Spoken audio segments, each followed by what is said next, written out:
முதல்ல நான் மரியாதைக்குரிய முன்னாள் ரயில்வே ஊழியரும் நிர்வாகியுமான குப்பன் அவர்களுக்கு எனது பாராட்டை நான் தெரிவித்துக் கொள்கிறேன்.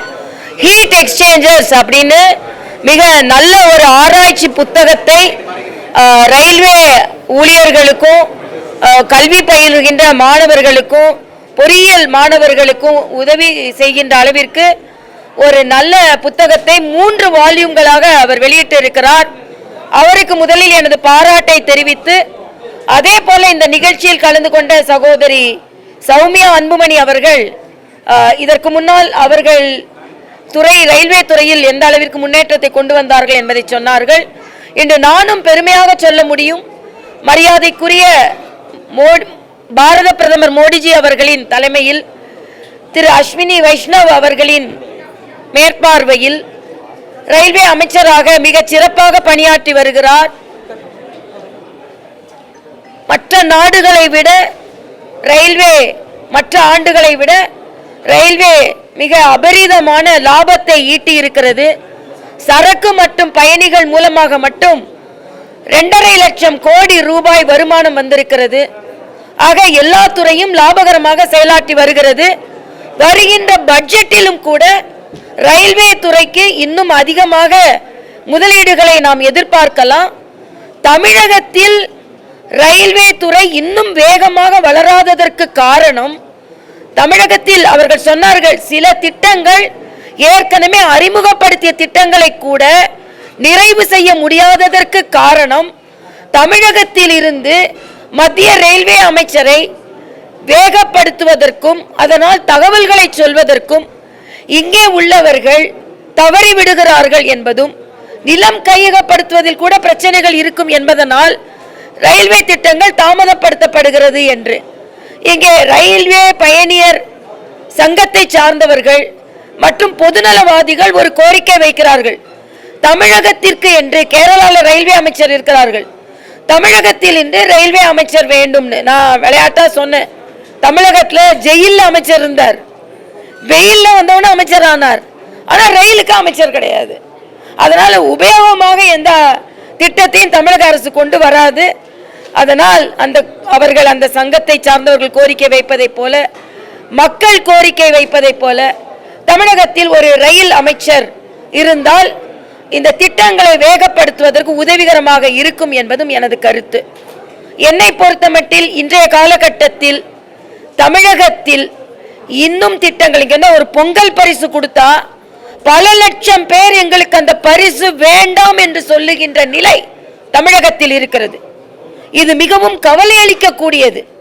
ஏனென்றால் பொங்கல் பரிசாக 1000 ரூபாய் கொடுக்கும் போது, எதிர்கட்சியா இருக்கும் போது முதலமைச்சர் நான் 5000 கொடுப்பேன் 6000 கொடுப்பேன் சொல்லிட்டு இருந்தார். ஆனா தாங்கள் ஆட்சிக்கு வந்த பின்பு மக்களின் நலன் உதாசீனப்படுத்தப்படுகிறது என்பதை நான் வலிமையாக கண்டனத்தை இங்கே பதிவு செய்கிறேன். விளம்பர அரசு மட்டுமே நடந்து கொண்டிருக்கிறது என்பதையும் நான் பதிவு செய்கிறேன். பல ஆண்டுகளாகவே செயல்படுத்தப்படாத பல ரயில்வே திட்டங்கள், குறிப்பா சென்னையில இருந்து பாண்டிச்சேரி வழியா ஈசிஆர் போற அந்த திட்டத்துக்கு எந்த விதமான ஒப்புதலும் அளிக்காம இருக்கு. இப்ப கூட அருப்புக்கோட்டை வழியா தூத்துக்குடிக்கு போற திட்டங்களுக்கும் மத்திய அரசு நிதி ஒதுக்குறது இல்லை அப்படிங்கிறது தான் மாநில அரசோட குற்றச்சாட்டா இருக்கு. இல்ல, மாநில அரசு அப்படிதான் குற்றம் சாட்டி கொண்டிருப்பார்கள். மத்திய அரசு பாத்தீங்கன்னா தூத்துக்குடி ரயில்வே திட்டத்தை பற்றி ஒரு கருத்து சொன்னார், அது தவறு என்ற உடனே அவங்க கிளாரிஃபை பண்ணிட்டாங்க. தொடர்ந்து மரியாதைக்குரிய அஸ்வினி, ஏன்னா நான் புதுச்சேரி எல்ஜியா இருக்கும்போது வீடியோ கான்ஃபரன்ஸ்ல கேட்டு எந்தெந்த திட்டங்கள்லாம் கிடப்பில் இருக்குன்னு பார்த்து அதையெல்லாம் நிறைவேற்றி தந்தார். அதனால தான் நான் சொல்றேன், உங்க கேள்விக்கு என்னோட முந்தைய கருத்திலே பதில் இருக்கிறது. வேகப்படுத்தாததற்கு காரணம் இங்கே அந்த சங்கத்தை, ரயில்வே சங்கத்தை சார்ந்தவர்கள் இன்னொன்னு கேட்கிறாங்க, அந்தந்த மாவட்டத்திற்கு ரயில்வே அதிகாரி இருக்கணும், அப்பதான் விரைவுபடுத்த முடியும்னு. கொஞ்சம் வேற மாதிரி யோசித்து சிந்திச்சு செய்யுங்களேன் என்றதான் எனது கருத்து. தமிழக அரசு அப்படிப்பட்ட ஒரு, இன்னைக்கு மீன்வளத்திற்கு கூட ரொம்ப நாளா மீன் பத்தி பேசிக்கொண்டே இருந்தாங்க. நாங்க வந்த பிறகுதான் மீன்வளத்திற்கு என்று தனி அமைச்சகத்தை கொண்டு வந்தோம். அதே மாதிரி சில விஷயங்களை கொண்டு வாங்க அப்படின்னு சொல்றதுதான். ரயில்வே பொறுத்தவரை கேபினெட் மினிஸ்டர் இருக்காரு, ஸ்டேட் மினிஸ்டர் இருக்காங்க, ஒருத்தர் 2 பேர் முடியும். ஒவ்வொரு ஸ்டேட்டுக்கு ஒரு மினிஸ்டர் எப்படி இருக்கிறாங்களே, கேரளால இருக்கிறாங்களே, விரைவுபடுத்த இல்ல அந்த சங்கத்தை சார்ந்தவர்கள் அது ஏன் அப்படிலாம் இருந்தா நல்லது அப்படின்னு. நீங்க தான் ஜெயிலுக்கு அமைச்சர் வைக்கிறீங்க, அப்புறம் ஏன் ஒரு ரயிலுக்கு ஒரு அமைச்சர் வச்சா என்னன்னு நான் கேட்கிறேன். இல்ல அதுதான் சொல்றாங்க, நான் என்னோட கருத்து இல்ல. கேரளாவில் அப்படி இருக்காங்க. அதே மாதிரி தமிழகத்திலேயும் நியமனம் செய்யுங்க என்று ரயில்வே பயணீட்டாளர்கள் சங்கம் ஒரு கோரிக்கை வச்சிருக்காங்க. அப்படி இருக்குன்னு சொல்றாங்க.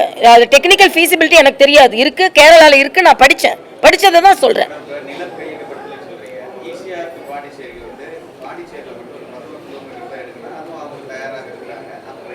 இல்ல, அது ஈசிஆர்ல இருந்து அங்க மட்டும் இல்லையே, தமிழகத்தையும் சேர்ந்துல இணைக்குது. நாங்க ஏர்போர்ட்டுக்கே நாங்க நிலம் கேட்டோம், ஏர்போர்ட்ல தமிழகமும் சேர்ந்து வருது. அதனால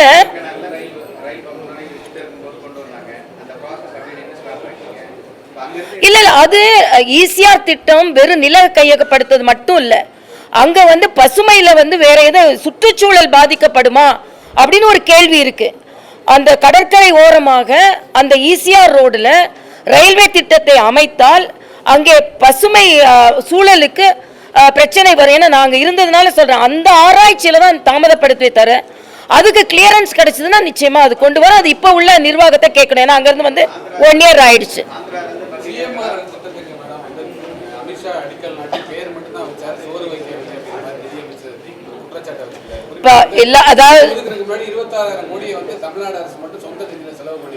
இல்ல இல்ல, அது ஏன் சொந்த நிதியில செலவு பண்ணீங்க? நாங்க பாத்துக்கிறோம் நீங்க சொன்னீங்க, நாங்க பாத்துக்கிறோம் சொன்னீங்க. அதனால நாங்க இந்த திட்டத்தை நாங்க நிறைவு செய்யறோம்னு நீங்க செய்ய முடியாதுன்னு என்னைக்கு சொன்ன உடனே மத்திய அரசு அதற்கான நிதியை ஒதுக்கி இருக்கிறார்கள்.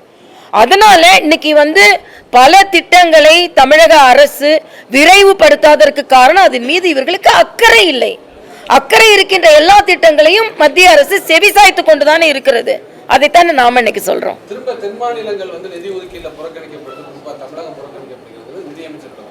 நிதி அமைச்சர் குற்றம் சாட்டுகிறார். 7500 கோடி என்று எல்லா மாநிலங்களுக்கும் ஒதுக்கப்படும், தமிழகத்திற்கு ஒதுக்கப்பட்டிருக்கிறது.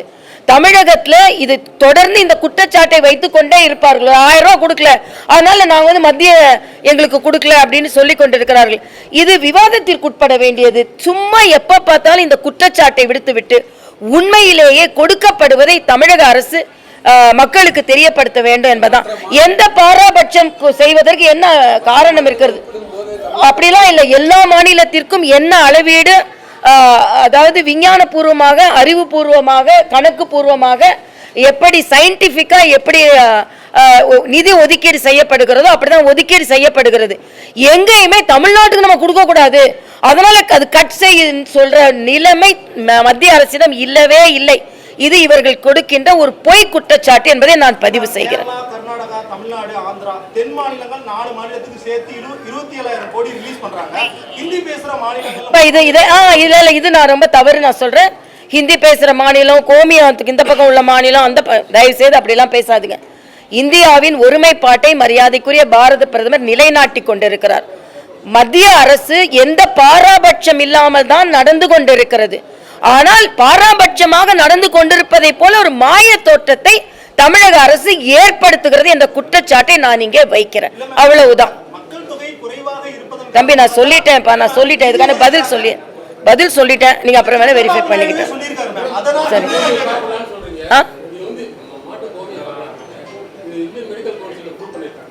அதாவதுப்பா, இது ஆயுர்வேதம், இது ஆயுஷ் இன்டகிரேட்டட் மெடிசன்.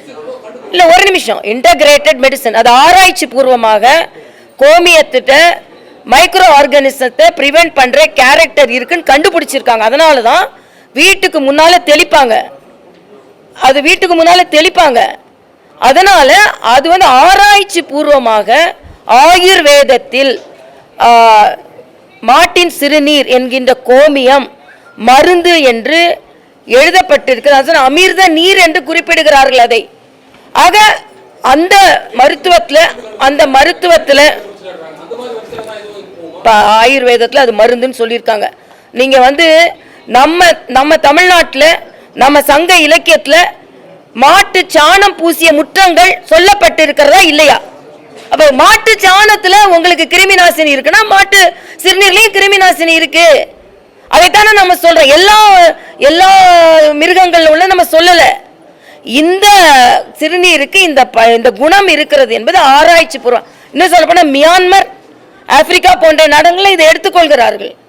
அதனால இது ஒட்டுமொத்தமா புறந்தள்ள முடியாது. இது ஆயுர்வேதத்தில் மருந்தாக சொல்லப்பட்டிருக்கிறது, ஆராய்ச்சி பூர்வமாக நிரூபிக்கப்பட்டிருக்கிறது என்று நான் சொல்றேன். கிருமி நாசினிங்கிறது வேறு, காய்ச்சலுக்கு நான் பயன்படுத்துறேன்னு ஐஐடி டைரக்டர் இல்ல அதுக்கு வந்து 80 வகையான நோய்களுக்கு அது பயன்படுத்தலாம்னு ஆயுர்வேதம் சொல்றது. அதில் அவர் சொன்ன காய்ச்சல் வந்து அந்த 80 வகையான நோயில ஒன்றா இருந்திருக்கலாம்ல. ஒரு அறிவுபூர்வமாக ஒரு விஞ்ஞானபூர்வமாக ஒரு தொழில்நுட்ப கல்லூரியை தலைமை தாங்கி கொண்டிருப்பார் சும்மா சொல்வாரா நான் கேட்குறேன். ஆக நீங்க வந்து என் உணவு என் உரிமைன்னு நீங்க சொல்றீங்க. ஒரு இடத்துல போய் மாட்டு இறைச்சியை கொண்டு அலுவலகத்தில் தூக்கி வீசுறீங்க, இதை மாதிரிலாம் செய்றீங்க. ஆனால் விஞ்ஞானபூர்வமாக அது மருந்து என்று சொல்லும்போது ஏன் அதை ஒத்துக்கொள்ள மறுக்கிறீர்கள்? பாஜகவோ இல்லை என்றால் இந்திய பண்பாட்டு முறையில் எது சொன்னாலும் அதை ஒத்துக்கொள்ள மாட்டோம்.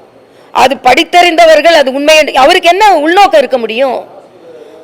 கோமியம் என்பது அது பதப்படுத்துவது, பஞ்சகவியம் என்பது இன்னைக்கு அமேசான்ல கிடைக்குது. அதனால இது சயின்டிஃபிக்கா ப்ரூவ் பண்ணது என்பது ஏன்னா இன்டகிரேட்டட் மெடிசன்ல எனக்கு நம்பிக்கை உண்டு. நான் வந்து மருத்துவம் படித்த அலோபதி படித்த டாக்டர், ஆனா ஆயுஷ் என்ற இன்டகிரேட்டட் மெடிசன்ல எனக்கு நம்பிக்கை உண்டு. அதுல இதுக்கு என் நம்பிக்கை எனக்கு இருக்கிறது. அதை நான் சொல்கிறேன். நடிகர் விஜய் வந்து பரந்தூர் சென்று அங்க கூடிய மக்களை சந்திச்சிருக்காரு. விமான நிலையத்தை வந்து கடுமையான பதிவு பண்ணியிருக்காரு. வேறு இடத்துல வந்து விமான நிலையத்தை எப்ப சொல்றாரு? 910 நாட்கள் மக்கள் போராடுறாங்களாம். 910வது நாள் இவர் போறாராம். பரந்தூருக்கு பறந்து போனாரா நான் கேட்கல, மறந்து போனாரா?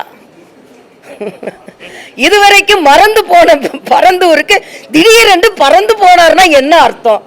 சினிமால நடிக்கும் போது பரந்தூர்ல நம்ம காதுல விழாது, டேக் மட்டும்தான் போகும். இப்ப டேக் ஆஃப் ஆகணும்.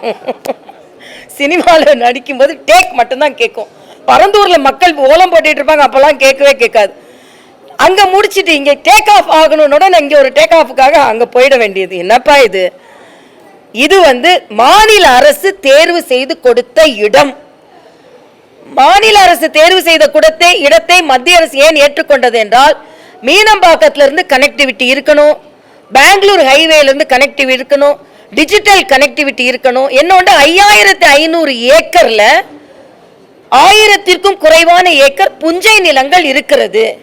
நான் விவசாயிகளுக்காக உண்மையிலேயே நான் அவர்களை எதிர்த்தோ இல்லைன்னா நாங்க வளர்ச்சிக்கு ஆதரவானவன் அப்படின்னு சொல்ற மாதிரியே நாங்களும் விவசாயிகளுக்கு ஆதரவானவர்கள் தான். இதே விஜய் விவசாயிகளுக்கு கொடுக்கின்ற காம்பன்சேஷனை கொஞ்சம் கூட்டி கொடுங்க, இல்லைன்னா அவங்க மேல வழக்குகளை ரத்து செய்யுங்க, அவங்க நியாயத்திற்கு போராடுகிறார்கள் என்று சொன்னால் நான் கேட்டிருப்பேன். நீங்க இவ்வளவு வருஷம் கழிச்சு இடத்த மாத்துங்கன்னா ஏன் முத நாளே வந்து சொல்லல? இன்னொரு இடம் இருந்தா சொல்லுங்க. இப்ப இவ்வளவு பண்ணி நிலம் கையகப்படுத்த ஆரம்பித்த பின்பு நான் பரந்தூருக்கு வருவேன் என்றால் அது பொதுநலமா சுயநலமா என்று நீங்கள் புரிந்து கொள்ளுங்கள் என்பது எனது கருத்து. நன்றி தம்பிங்களா.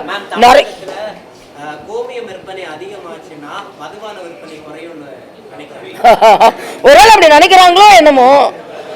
கோமியம் ஒன்றும் டாஸ்மாக் கூட கெட்டது இல்லைன்னு நான் நினைக்கிறேன். அவங்க கோமியத்தை குடிக்க ஆரம்பிச்சான். அதனால டாஸ்மாகை பத்தி கவலைப்பட்டு கொண்டு இருக்கிறார்கள் என்று நினைக்கிறேன். நன்றி தம்பிங்களா, ரொம்ப நன்றி உங்களை எல்லாம் பார்த்தது.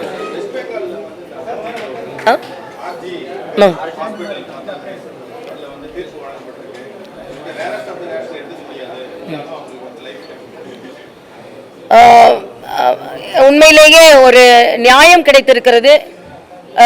தாமதப்பட்ட நீதி தடுக்கப்பட்ட நீதின்னு சொல்வாங்க. இதுல கொஞ்சம் சீக்கிரமாகவே தீர்ப்பு சொல்லப்பட்டிருக்கிறது. அதற்கு மக்கள் போராட்டம் ஒரு காரணம். இனிமேலாவது பாலியல் குற்றவாளிகள் திருந்துவார்கள் என்று நான் நினைக்கிறேன். இதுல ஒரு வித்தியாசமான தீர்ப்பு கொடுக்கப்பட்டிருக்கிறது. தூக்கு தண்டனைனா அவன் செத்து போன அப்புறம் அவனோட கொடுமை அவன் என்ன நடத்தினான்னு தெரியாது. நீ வாழ்நாள் முழுசும் நீ கொடுமையை அனுபவிக்க வேண்டும் என்று ஒரு தீர்ப்பு சொல்லப்பட்டிருக்கிறது. ஆக இதே போல நாடு முழுவதும் உள்ள எல்லா மாநிலங்களிலும் உள்ள பாலியல் குற்றங்கள் வழக்குகள் தீவிரப்படுத்த வேண்டும். தமிழகத்திலும் நேற்று வந்து அந்த கொடூரனை உயர்நீதிமன்றத்திற்கு அழைத்து வந்திருக்கிறார்கள். தீர்ப்பு கிடைக்கணும். இதில் நான் ஒரு இது பார்த்தேன். சபாநாயகர் அப்பாவு தம்பி அப்படின்னு அவர் அழைக்கிறார், தம்பியம். ஆக இதை மாதிரி அரசியல் தலையீடெல்லாம் இல்லாமல் தீர்ப்பு வர வேண்டும் என்று நாங்கள் நினைக்கிறோம்.